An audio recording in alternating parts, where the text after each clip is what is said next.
Good evening everyone. और यहाँ पर आनुवंशिकता से रिलेटेड कुछ क्वेश्चंस हम लोग करने वाले हैं। बताइए, आप लोग बताते रहिएगा, आवश्यकता लगेगी तो मैं लिखकर बताऊंगा। ओके, बताइए, आनुवंशिकता के प्रयोग के लिए मेंडल ने कौन से पौधे का प्रयोग किया था? मटर के पौधे का प्रयोग किया था। मटर का वैज्ञानिक नाम क्या है? बताइए। सेटाइवम। आगे कुछ बताएंगे? वाह, क्या बात है ना? Pisum, sativum. मटर का वैज्ञानिक नाम क्या है भैया? तो मटर का वैज्ञानिक नाम है पाइसम सेटाइवम या सटाइवम। याद आया कुछ? कंफर्म हो?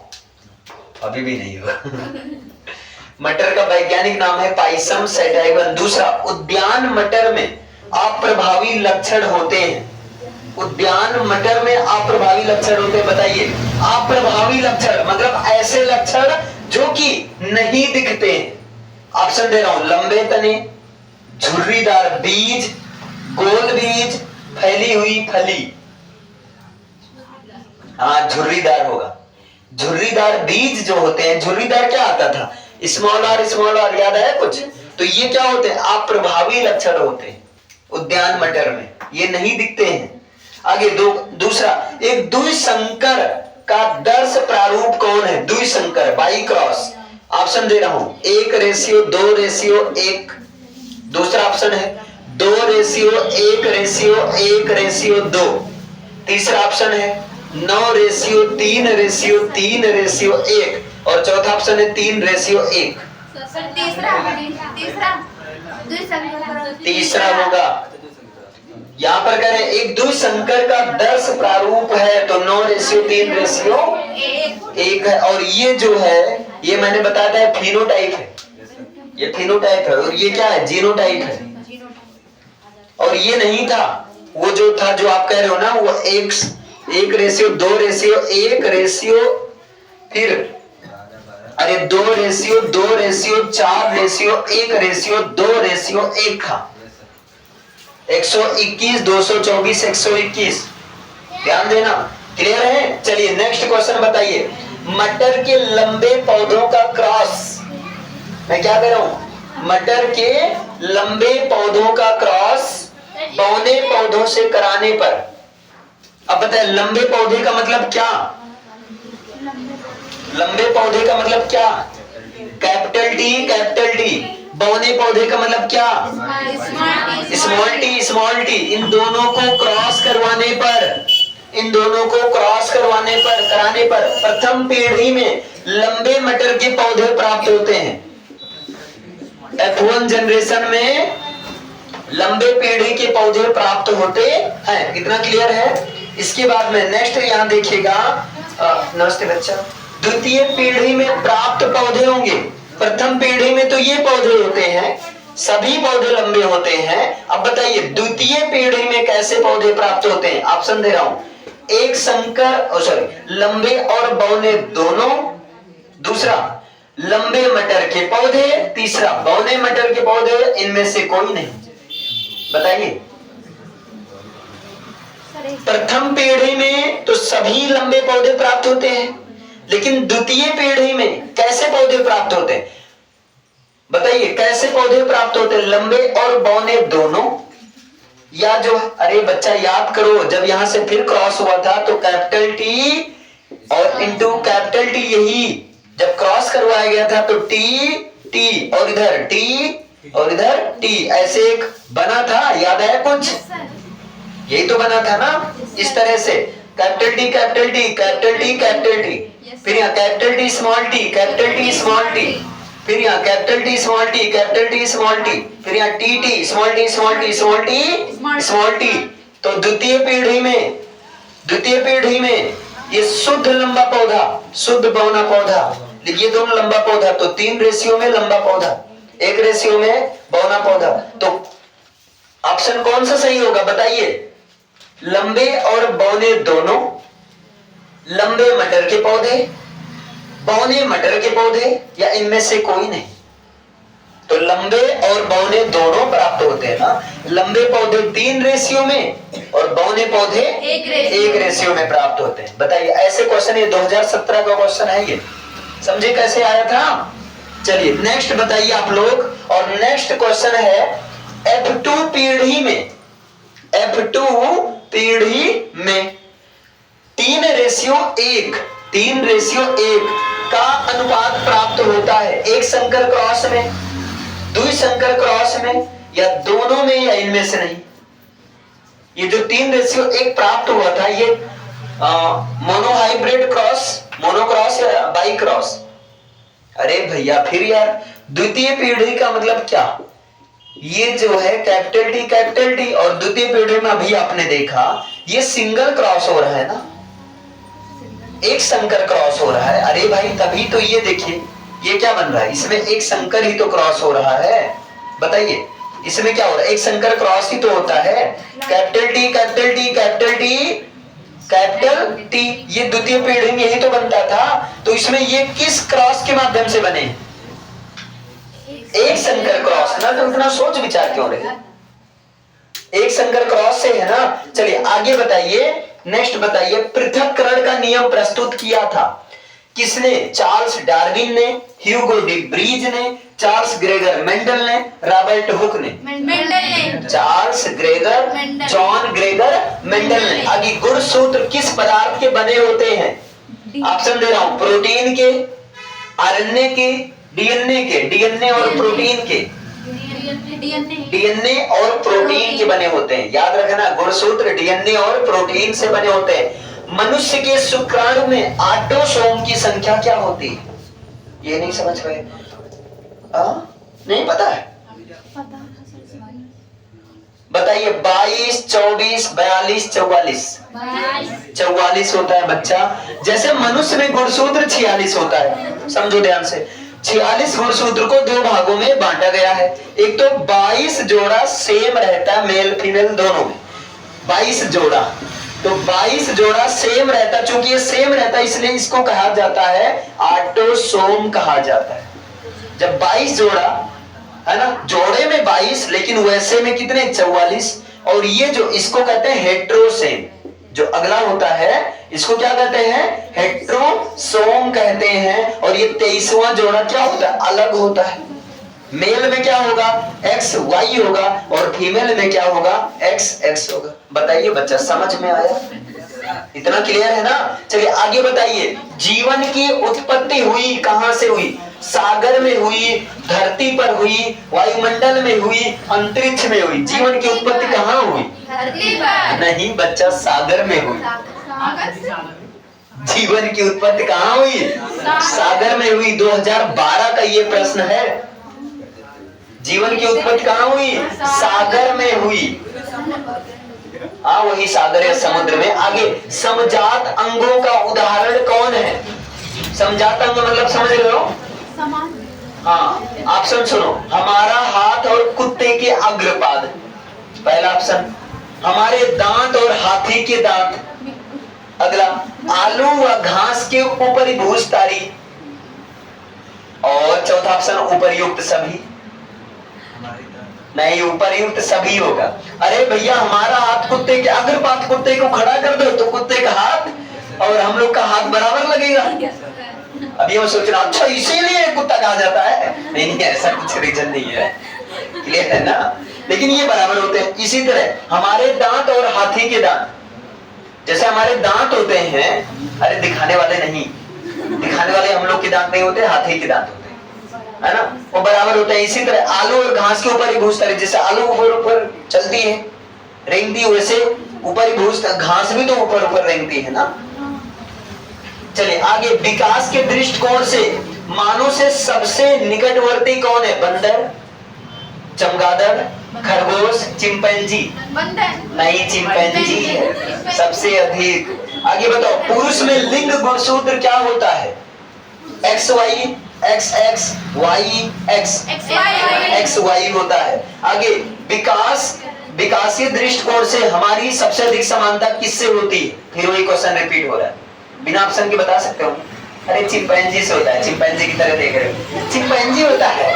ओके, आगे बताइए, कौन सा जीन प्रारूप शुद्ध गोल बीजों को प्रकट करता है?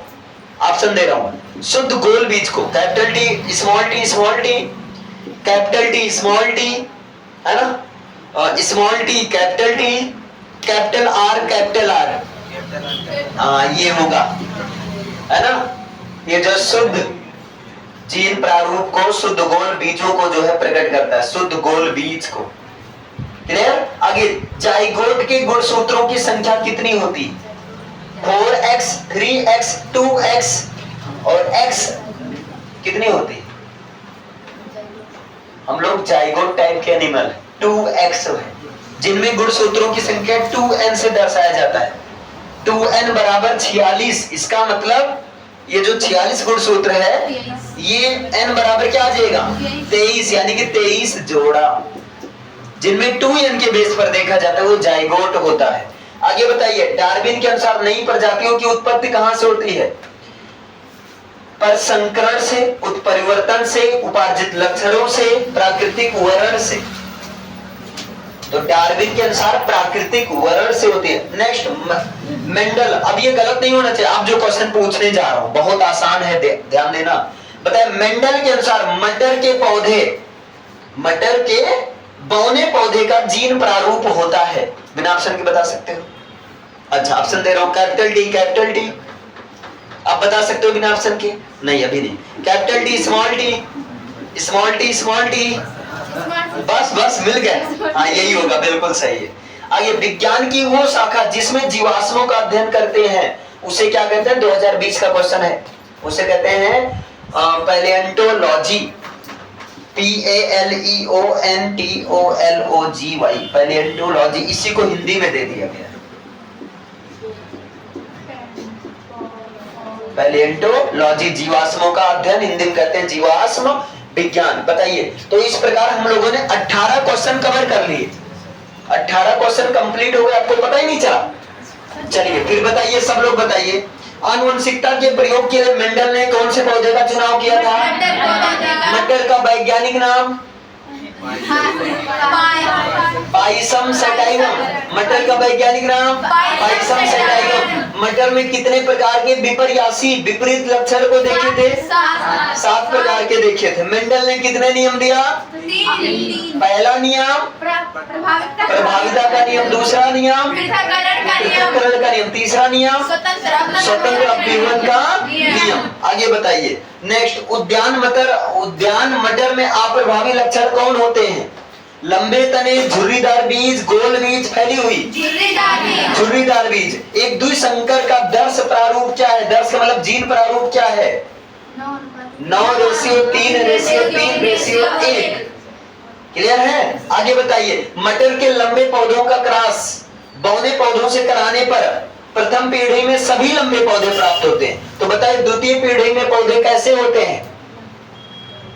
लंबे और बौने दोनों, 3 रेशियो में लंबे और 1 रेशियो में बौने। F2 पीढ़ी में 3 और 1 का अनुपात कहां से प्राप्त होता है? एक संकर क्रॉस से कि द्विसंकर क्रॉस? एक संकर क्रॉस से। पृथक्करण का नियम किसने प्रस्तुत किया था? ग्रेगर जॉन मेंडल ने प्रस्तुत किया था। गुणसूत्र किस पदार्थ के बने होते हैं? डीएनए और प्रोटीन के बने होते हैं। मनुष्य के शुक्राणु में ऑटोसोम की संख्या कितनी होती है? तो हेट्रोसोम की संख्या कितनी होती है? 2 होती है। अरे जब ऑटोसोम की संख्या 44 तो 46 में से 2 ही तो बचा, तो हेट्रोसोम की संख्या कितनी होगी? 2। अच्छा, कुल क्रोमोसोम की संख्या क्या होती है? 46। क्रोमोसोम का मतलब गुणसूत्र। क्लियर है? आगे बताए, जीवन की उत्पत्ति हुई कहां पर हुई? सागर में हुई। समझात अंगों का उदाहरण क्या है? हमारा हाथ और कुत्ते का अग्रपाद, हमारे दांत और हाथी के दांत, आलू और घास के ऊपर ही बहुत सारी उपर्युक्त सभी, बिना अवसर के बता रहे, उपर्युक्त सभी। आगे, विकास के दृष्टिकोण में मानव सबसे अधिक निकटवर्ती है चिंपैंजी बंदर के। अच्छा, मनुष्य में पुरुष में लिंग गुणसूत्र क्या है? XY और स्त्री में XX। विकास के दृष्टिकोण में हमारी सबसे अधिक समानता किससे मिलती है? चिंपैंजी से। आप समझ में आए? लोग कहते हैं चिंपैंजी जैसे शकल बना के आ गए, है ना, ऐसे कहते हैं। अच्छा, कौन सा जीन प्रारूप शुद्ध गोल बीज को प्रकट करता है? शुद्ध गोल बीजों को कैपिटल आर। जाइगोट के गुणसूत्रों की संख्या 2x, 3x, 4x या x 2x होती है। डार्विन के अनुसार नई प्रजातियों की उत्पत्ति कहां से होती है? प्राकृतिक वरण से होती है। कहां से होती है? प्राकृतिक वरण से होती है। मेंडल के अनुसार मटर के बौने पौधे का जीन प्रारूप क्या होता है? बौने पौधे स्मॉल डी। विज्ञान की वो शाखा जिसमें जीवाश्मों का अध्ययन किया जाता है क्या कहलाता है? पैलिएंटोलॉजी। जीवाश्म विज्ञान पैलिएंटोलॉजी। ओके, अच्छा चलिए अभी और क्वेश्चन, 18 क्वेश्चन तो हम लोग को याद हो गया। बताइए मनुष्य में गुणसूत्रों की संख्या कितनी होती है? 44 से 46 होती है। मनुष्य में गुणसूत्र यानी कि क्रोमोसोम की संख्या 46, ऑटोसोम की संख्या 44, हेटेरोसोम की संख्या 2। ठीक है, ये चीज याद रखना। चलिए आगे बताइए, वे लक्षण जो एक पीढ़ी से दूसरे पीढ़ी में वंशागत होते हैं क्या कहलाते हैं? आनुवंशिक लक्षण कहलाते हैं। विज्ञान की वो शाखा जिसके अंतर्गत आनुवंशिक समानताओं और असमानताओं व उनकी वंशागति का अध्ययन किया जाता है क्या कहलाती है? आनुवंशिकी के पापा कौन है? मम्मी कौन है? पता लगा। आगे, आनुवंशिकी शब्द का प्रयोग सबसे पहले किसने किया था? बैटसन ने किया था। याद रखना, आनुवंशिकी शब्द का प्रयोग सबसे पहले विलियम बैटसन ने किया था, वो भी 1905 में। याद हो गया? सबसे पहले किसने किया था? विलियम बैटसन ने 1905 में। आगे, मेंडल ने अपने आनुवंशिकता के प्रयोग किस पौधे पर किए? मटर का वैज्ञानिक नाम? पाइसम सैटाइवम। क्या होगा? पाइसम सैटाइवम। आगे बताइए, मटर का पौधा किस प्रकार का होता है? बहुवर्षीय, द्विवर्षीय, एक वर्षीय, अर्धवर्षीय? एक वर्षीय होता है। मटर का पौधा एक वर्षीय होता है। मेंडल ने मटर के पौधों में कितने विपर्यासी लक्षणों का अध्ययन किया? 7। विपर्यासी का मतलब अलग अलग। मटर के बीजों का गोल आकार और पीला रंग दोनों होते हैं। अप्रभावी लक्षण ध्यान से समझो। मटर में बीजों का जो गोल आकार और पीला रंग होता है कैसा होता है? अप्रभावी लक्षण। अपूर्ण प्रभावी, संकर प्रभावी। प्रभावी होता है। अरे भैया, गोल और पीला क्या है? प्रभावी लक्षण में। उद्यान मटर में अप्रभावी लक्षण कौन है? झुर्रीदार बीज। आगे बताइए, पौधों का लंबापन प्रभावी लक्षण है, तो इसका अप्रभावी लक्षण कौन है? बौनापन। सिंपल सा। ठीक है, आगे बताइए, क्या बताइए? कुछ तो बताइए। विपरीत लक्षणों के जोड़ों को क्या कहते हैं? युग्म विकल्पी, यानी कि एलिलोमार्फ। क्या कहते हैं? युग्म विकल्पी। विपरीत लक्षण वाले जोड़े को क्या कहते हैं? युग्म विकल्पी या एलिलोमार्फ। कौन मार्फ भैया? एलिलोमार्फ। कौन विकल्पी? युग्म विकल्पी। किसी जीव की जीन संरचना क्या कहलाती है? जीनोटाइप, जीन प्रारूप। बताइए, मेंडल के तीसरे नियम यानी कि स्वतंत्र अभिवन के नियम में जीन प्रारूप क्या था? 1:2:1:2:2:4:1:1:2:1। याद आया? 121। ये जीन प्रारूप है। बहुत पूछा जाता है भैया। स्वतंत्र अभिवन में 1:2:1, 2:2:4 और 1:2:1। तो बताइए फिनोटाइप क्या है मेंडल के स्वतंत्र अभिवन नियम में? फिनोटाइप क्या है? 9:3:3:1। मेंडल के पृथक्करण के नियम में, कौन से नियम में? मेंडल के पृथक्करण के नियम में जीनोटाइप क्या? ये है स्वतंत्र अभिवन के नियम में। बच्चा ध्यान देना, ये किसमें है? स्वतंत्र अभिवन के नियम में है ये चीज। ये तुम्हारा है जीनोटाइप ऊपर वाला। ये क्या है? जीनोटाइप है। और ये क्या है? ये है बच्चा फिनोटाइप। अब बताइए, मेंडल ने एक और नियम दिया था, 3 नियम दिया था। स्वतंत्र पृथक्करण का नियम या युग्मकों की पृथक्करण का नियम बताए, मेंडल के पृथक्करण के नियम में जीनोटाइप क्या था? जीनोटाइप क्या है? 1:2:1। 1 शुद्ध लंबा पौधा, 2 में लंबा पौधा, 1 शुद्ध बौना पौधा। फिनोटाइप क्या है बताइए? 3:1। ये याद रखना बच्चा, बड़ा कंफ्यूजन रहता है ना। अब बताइए F1 पीढ़ी में सभी पौधे कैसे? अबे सभी पौधे लंबे F1 पीढ़ी में, लेकिन F2 पीढ़ी में लंबे हाँ 3 में लंबे पौधे, 1 में बौने पौधे। याद रखना है ना। बताइए पृथक्करण के नियम को एक संकर क्रॉस के द्वारा समझाया गया कि द्वि संकर क्रॉस के द्वारा? एक संकर क्रॉस के द्वारा। स्वतंत्र अभिवन के नियम को कौन से क्रॉस के द्वारा? हाँ द्वि संकर क्रॉस के द्वारा समझाया गया। क्लियर है? एक क्वेश्चन 2016 में आया, एक संकर क्रॉस का जीन प्रारूप होता है 3:1, 1:2:1, 2:1:1:2, 9:3:3:1। क्या होगा? एक संकर क्रॉस में ये बना था, इसको एक संकर क्रॉस, तो 1:2:1 ऐसे पूछ लेते हैं। समझ में आया? इतना क्लियर है? आगे बताइए, नेक्स्ट बताइए। एक गोल पीला बीज, एक गोल पीला मटर के पौधे को हरा झुर्रीदार पौधे से जब क्रॉस करवाया जाता है तो F1 पीढ़ी संतत में होते हैं गोल और पीले, गोल और हरे, झुर्रीदार और हरे, झुर्रीदार और पीले, गोल और पीले होते हैं। इसमें सबसे पहले यही हुआ था। अरे आपने देखा था भैया, capital R capital R, capital Y, फिर small R small R, small Y. यहाँ से जो सबसे पहले बना था capital R, capital Y, small Y, ये क्या होता है? ये गोल और पीला होता है। ऐसे ऐसे क्वेश्चन पूछा जाएगा। बताइए डॉक्टर हरगोविंद खुराना को नोबेल पुरस्कार कब मिला? 1968 ईस्वी में मिला। डीएनए के कृत्रिम संश्लेषण के लिए 2016 का क्वेश्चन है। प्यूरिन क्षारक कौन है? दिमाग खराब गया ना। ग्वानिन जो है, ये ग्वानिन डीएनए का जो संरचना बनता है, ग्वानिन, एडेनिन, साइटोसिन, 4 चीज होती हैं। अच्छा चलिए, गुणसूत्र किस पदार्थ के बने होते हैं? केंद्रक किसका बना होता है? न्यूक्लियोप्रोटीन से। केंद्रक का निर्माण न्यूक्लियोप्रोटीन से होता है। क्लियर है बच्चा? अच्छा एक बता दो, मनुष्य के शुक्राणु में ऑटोसोम की संख्या? ऑटोसोम की संख्या 2 नहीं 44। हेटेरोसोम की संख्या 2 होगी। क्लियर है? अच्छा आप लोग ये बताओ जरा सा, 44 प्लस XY ये कौन है?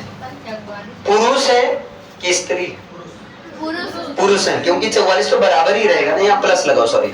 और 44 प्लस XX ये कौन है? महिला है। देखो 44, 45, 46 होगा। 44, 45, 46, 44 सेम रहता है, इसके लिए इसको ऑटोसोम बोला जाता है। डीएनए तंतु आपस में किसके द्वारा जुड़े रहते हैं? कौन से बॉन्ड के द्वारा? हाइड्रोजन बंध के द्वारा। चलो ठीक है, तो कई सारे क्वेश्चंस का हम लोगों ने डिस्कशन किया। अब इसका वर्ग क्या है? यानी कि 41 प्लस 18 कितना होगा? 41 प्लस 18 कितना होगा ये बताइए मुझे। अरे मैं 59 होगा। एक क्वेश्चन अपने तरफ से, यानी कि 60 क्वेश्चन का टेस्ट ओरल टेस्ट में कल आप लोग से पूछूंगा। ध्यान रखना बच्चा। Okay, thank you.